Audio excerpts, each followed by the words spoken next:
बच्चों, आज हम लोग कहानी पढ़ेंगे आम दिवस। गांव में एक गुप्त बैठक चल रही थी। विषय था नंदलाल को सबक सिखाना। नंदलाल एक बेहद बेईमान दुकानदार था। वह सामानों के दाम बढ़ा चढ़ा कर लेता था। पूरा गांव नंदलाल की इस बात से परेशान था।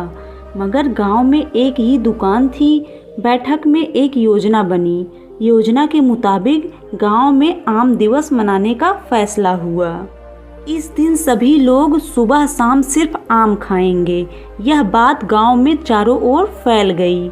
नंदलाल को भी पता चला। गांव में भी आम के बहुत पेड़ थे, मगर अभी उनके आम पके नहीं थे। दुकानदार नंदलाल को फिर पैसा कमाने का लालच आ गया। उसने सोचा, सभी पके आम खाएंगे, मगर गांव में तो आम पके ही नहीं हैं।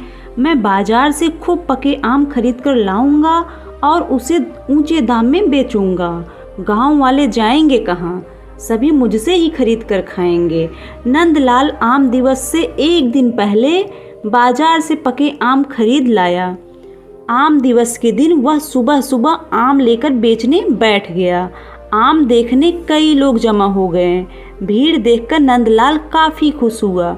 उसने कहा, बहुत दूर से आम लाया हूँ, बहुत दूर से लाया हूँ, इसलिए ऊंचे दाम में बेचूंगा। लेकिन योजना के मुताबिक कोई भी उसके आम को खरीदने नहीं आया।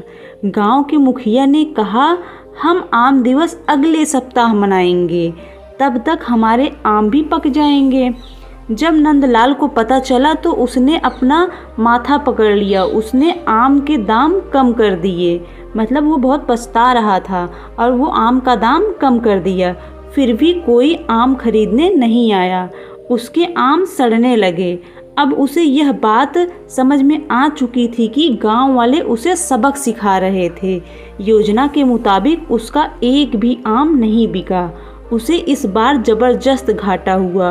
गांव वालों ने आखिरकार उसे सबक सिखा ही दिया। इसलिए बच्चों कहते हैं, लालच का फल बुरा होता है। बच्चों, आप लोगों को कहानी कैसी लगी? आम दिवस क्यों मनाया गया? कमेंट में कमेंट करके ज़रूर बताइएगा।